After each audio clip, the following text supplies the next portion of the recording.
Hello, welcome back, everyone. So here is, should I say, here is the deck. Um, this is the Tabula Mundi Tarot by M.M. Malene. This deck came out, God, 10 years ago. I think next year is going to be 10 years. I think it came out in 2015. And I did a little YouTube short just showing the box itself, and dropping a hint to those who have seen the short, um, but that this deck is now part of my tarot family. And during the pandemic, I was seeing this deck pop up, and there was quite a bit of talk about it, and talking about Doth inspired decks in comparison to the Doth Tarot by Crowley. And at the time, I had let go of my Crowley uh, Doth Tarot. I've mentioned it a few times in some of the earlier videos that I just wasn't connecting to that deck anymore. I had the Doth Tarot for like over 10 years, and my intention was to study that deck inside and out. I was already 2 decks in to my tarot practice. We're going like over 15 years. And I wanted to take my practice to the next level. And so that's why I got the original Crowley Doth Tarot. And then I got busy with work. And work became other things, and life took over my building of my tarot practice. So I had stopped practicing for almost 10 years with the tarot. I was still doing yoga and other things along those lines, but I was not picking up any of my decks, even though there were a few that were speaking out to me. I just didn't, I didn't feel that was the priority. So anyhow, let's fast forward. So a year before the pandemic, I met a fellow tarot reader in Los Angeles. We met up, and he told me he never had the Doth Tarot, and that's a deck that at some point he would like to have. So, seeing that my connection to the Doth at that time, 2019, had just ended, I was just like, you know what? He's the perfect person to give this deck to. He doesn't have a Doth Tarot. And he's building his tarot collection, and I rehomed it. I gave it to him. And so I've since lost touch with this person, but that's totally fine. So I let go of it, and then lockdown came in, and there was a surge in tarot buying and practices of that sort, metaphysical, astrology, witchcraft, so on and so forth. And then we start seeing all these decks being discussed on YouTube, and this was one of them. But when I saw it, because my connection to the Doth was, I was pretty much severing it. I really didn't want to explore anything oriented with that kind of system. It's not that I disliked it. I just wasn't in that frame of mind, spirit, emotionality, and energy until until like 4 years later, I felt it was time to get this deck. And I think my connection to this deck has grown because of my exploration with astrology and bringing it into the tarot. And imagery wise, there's some modern aspects of some of the imagery, especially in the major arcana, which I didn't like when I first saw this deck. But the minor arcana and some of the other archetypes for the major arcana supersedes my my lack of interest in some of the cards, and it's given a different perspective of how I should view these cards. And the Fool, this was actually one of the cards I didn't like. And I'm going to bring this up here. I'm not going to do a walkthrough because there's quite a few videos about the Tabula Mundi. But I will give a general feel. I consecrated the deck on Sunday when we were in the new moon and when we were in Pisces. Ending Aquarius, going into Pisces. So I feel that placement of the signs transitioning from Aquarius and moving right into Pisces, and now we are currently moon in Pisces sidereally, allows me to look into the deeper nuances of this deck instead of just the surface level of it, and that's what I'm feeling. So yeah, I didn't like this image because I don't like to see any humans in the deck. And the Fool is obviously one that is in the human state throughout most of the tarot decks. And this one it's modern with the tattoos, and gives a nice youthful appearance. So this is a nice introduction to the Fool, seeing someone who is a liberated soul. And I bypassed all this, the way that the tattoos are on there. It's just a little distracting to me. You know, if you're wondering why is she so hung up with the tattoos, it's just a bit distracting. But when you look, the tattoos show Mercury, and it shows some of the other elements on the arms and on the chest. So when you look at it carefully, it becomes something different. And I like our different elements here. You have the gator, the butterfly, the leaping lion, and we also have a butterfly here on the other side. And we also have the snake. So there's a lot of movement. We see fire energy coming out, coming in, water flowing down. So we're seeing this whole process, this whole shape-shifting energy that the Fool's about to go on. And this is with the symbol for air. Anyhow, that is the very, very long of it. So here's another one. It has a DJ on it. And I like Emily put a little bit of a humorous, a little bit of sarcasm into some of the images, which I now appreciate. And here we have like the mercurial wings of Hermes. I like how this hand's coming out, associating with the cups, the pentacles, got the swords here. I don't know where the wands are. I have to look at this. This could be the wand right here. Anyhow, yeah, just some of those contemporary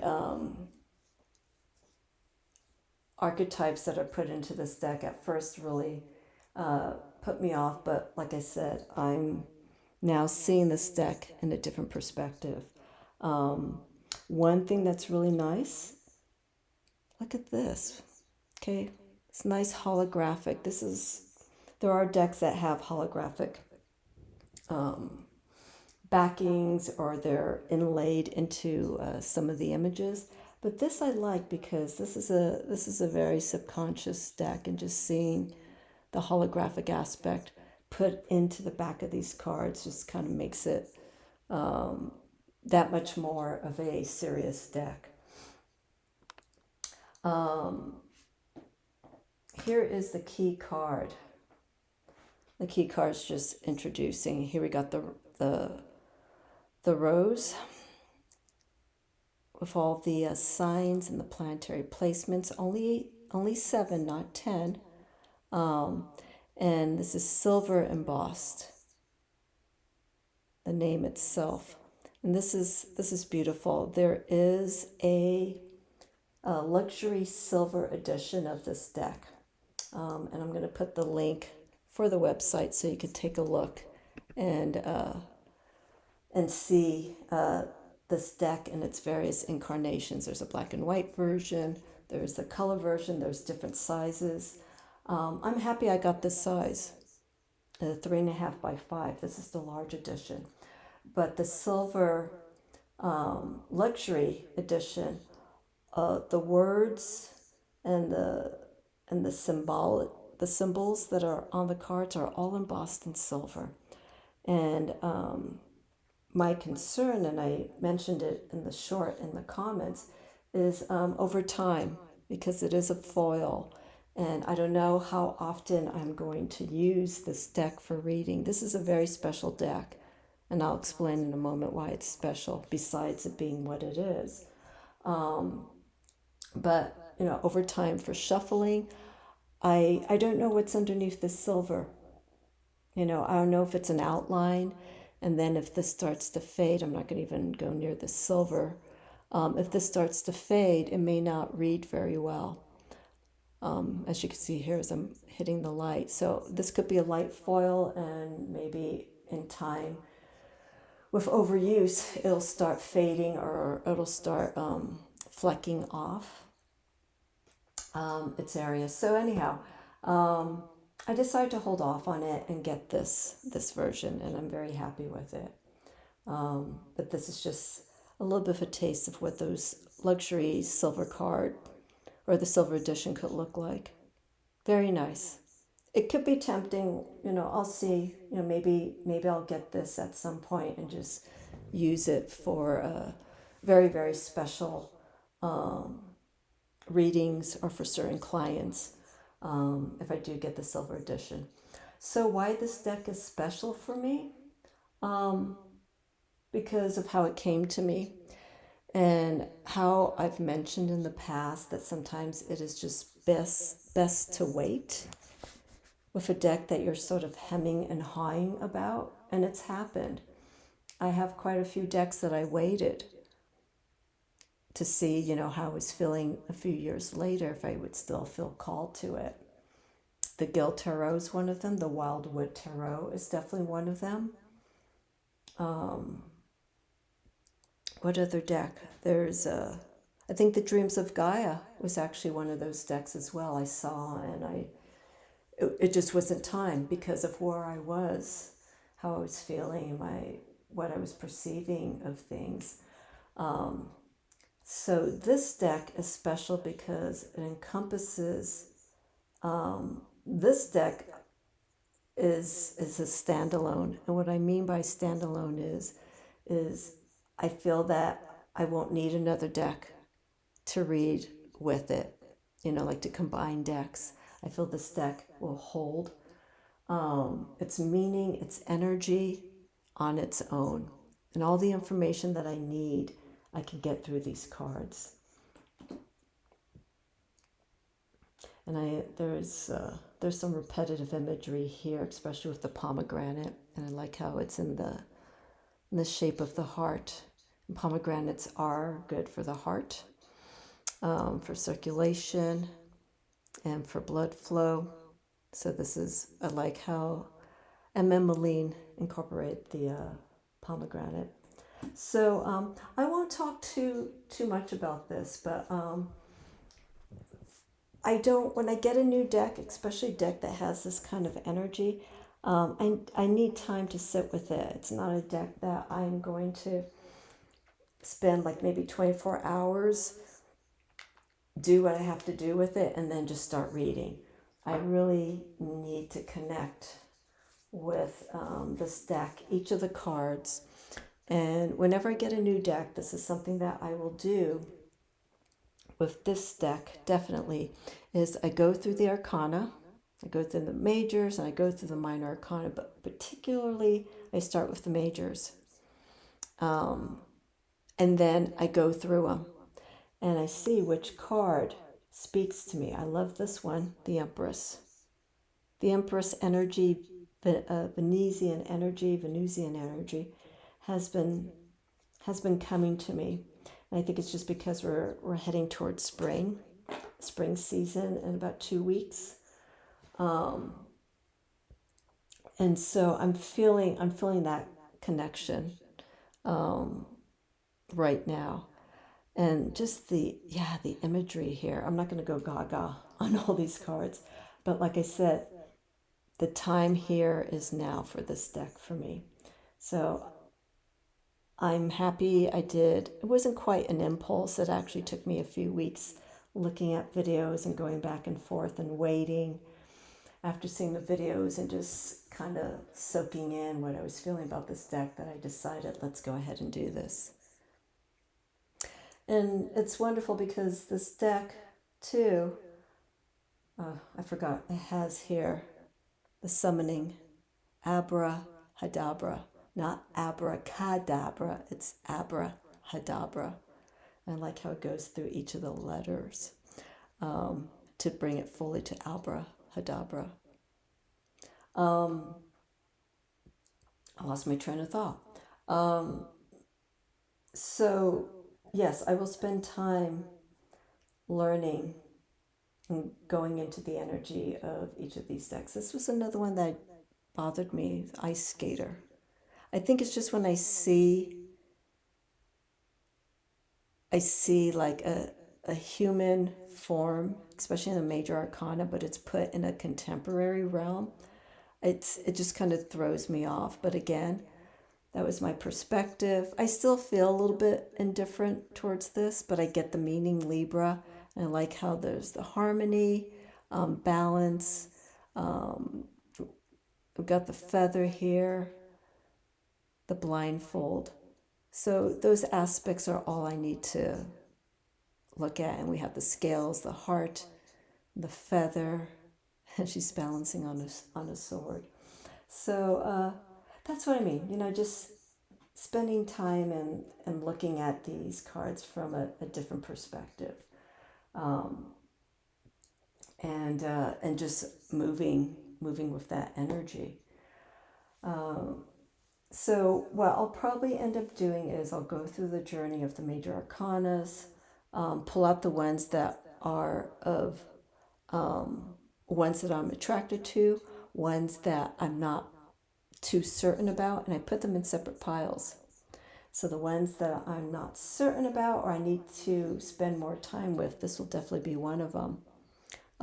It's just to look at every aspect of the card and literally go right into the environment of that card. I like to do visual journeys,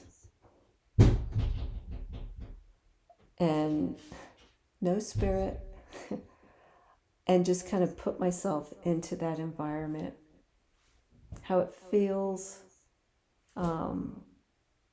the energy that I'm picking up from each of the cards. It's a wonderful way to connect to all of the archetypes, and also the journey of the minor arcana.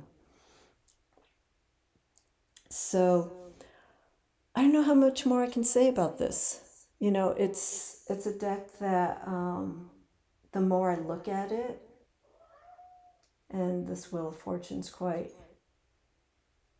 remarkable.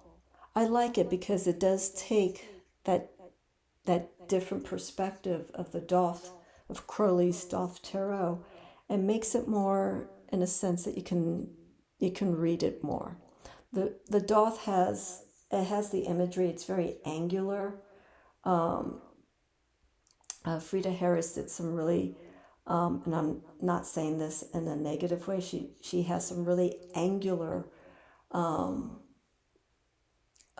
perspectives, literally perspectives with the imagery.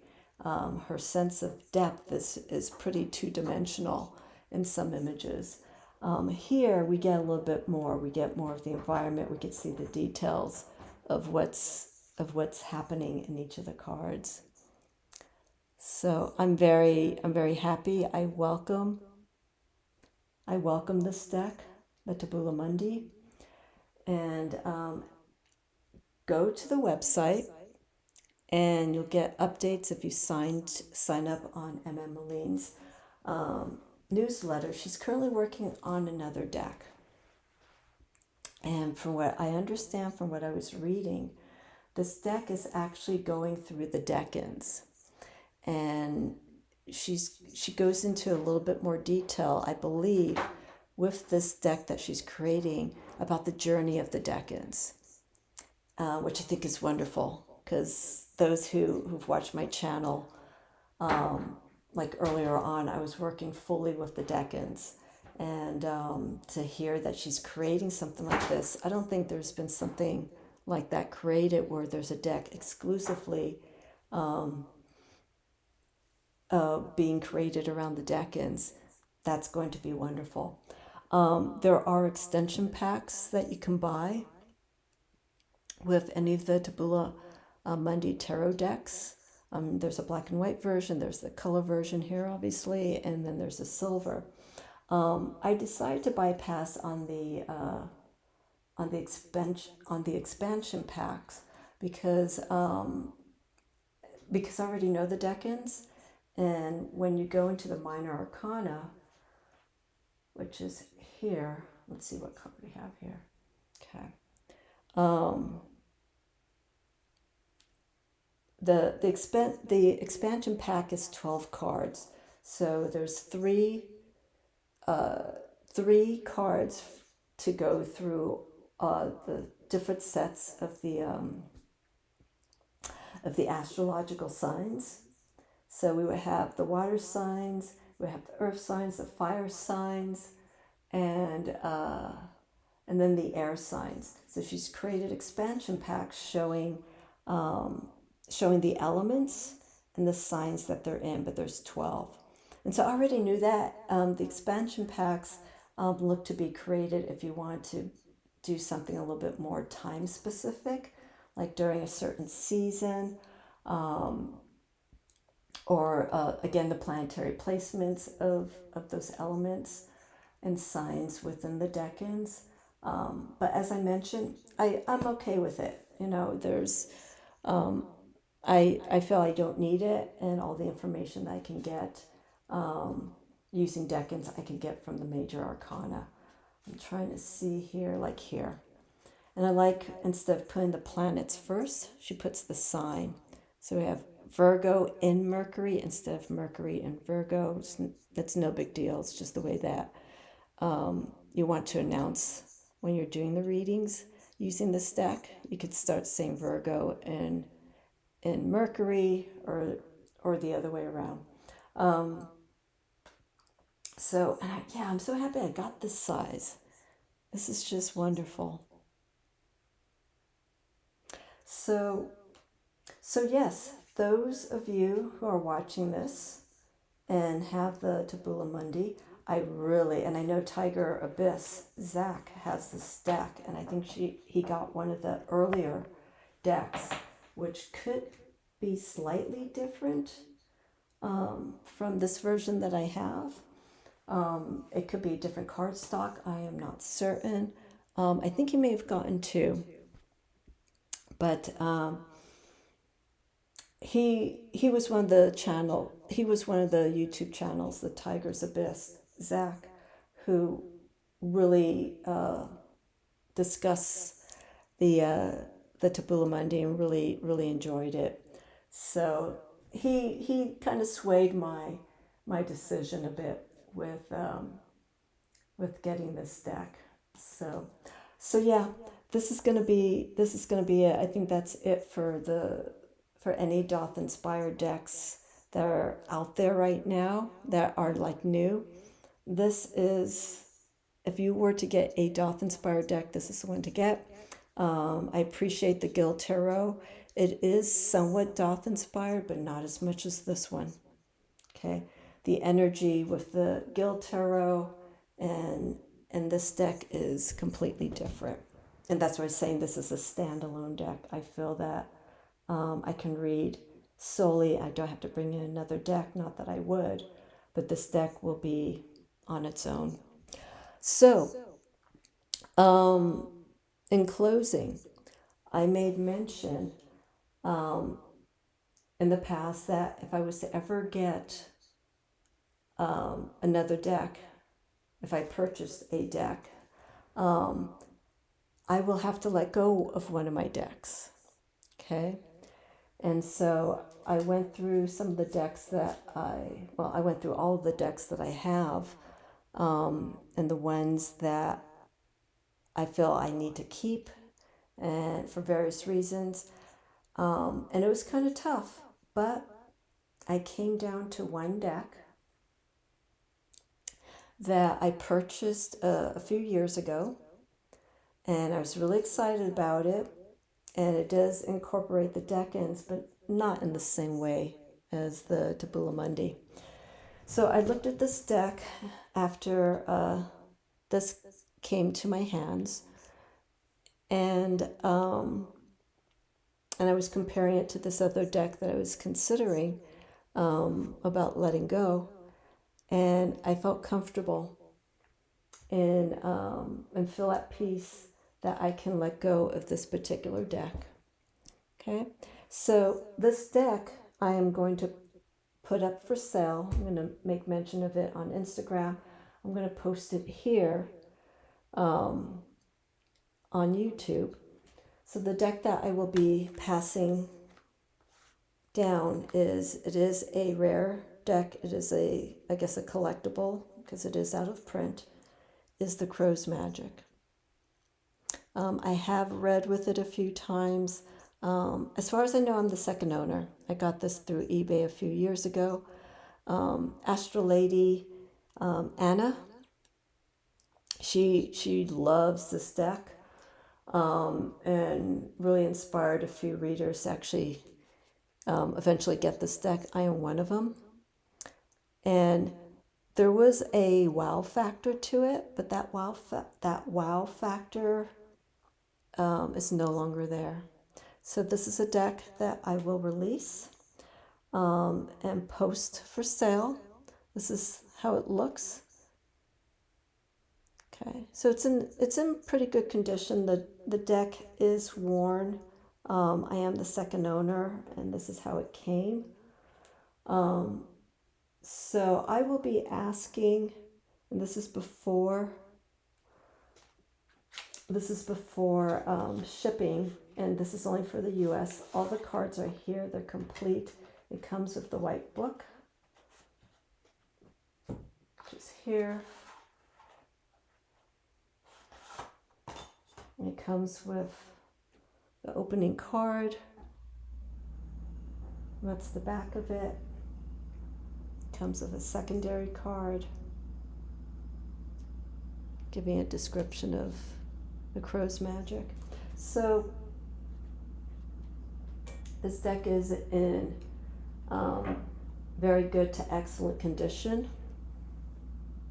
Okay, I have read with it, so it's not white, but everything, the cards are in excellent condition. So I'm going to ask the same price that I paid for this deck. I'm going to be asking $85, and if anyone is interested in this deck, let me know. This is only for those in the US, because shipping is a problem right now. It's just very costly to do anything overseas, unless someone sees this and they are overseas and they really want this deck, and they don't mind paying the shipping, then that's fine. This is the edition. I also have to say, where is it? Does it show? Yes. This is the edition printed in Italy. I know there's a Belgium edition, and then there's this one here in Italy. And I believe the creator, Londa Marks, this could be like a second edition of this deck. I think she is based in Italy, which makes me think that this could be the second edition. I don't think she was in Italy when this deck was made. I'm not too certain, but yes. So if anyone is interested, I'm asking $85, and that's minus shipping. And let me know if you're interested. Okay, I'm gonna also post this on Instagram and see if there's any takers for that. Okay, so I'm good. The Crow's Magic is a wonderful deck, but for my purposes and where I am right now, it's just going to be sitting with my tarot decks, and I can't do that. I like to use all my decks as much as possible.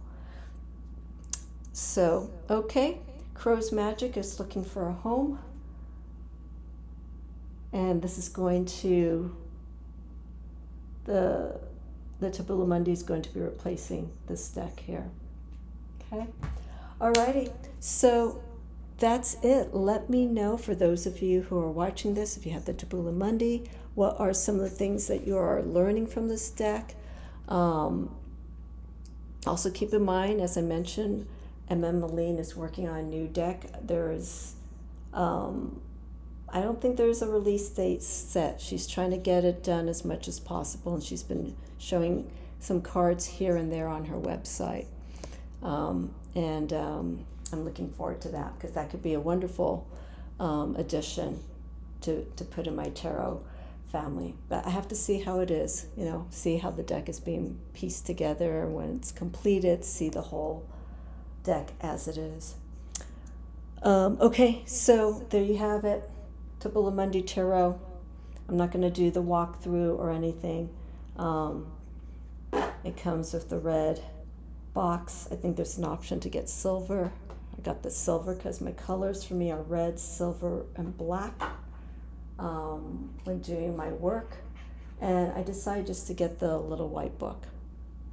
And I didn't get the Liber T book that she has. I decided I want to stick to this and read the images on my own. Okay, I will be back again soon. Thank you for watching, and I look forward to working with this wonderful deck. I think it's going to reveal a lot of things for me and for those that I read for in the future. Appreciate the support, everyone. Thank you again for watching.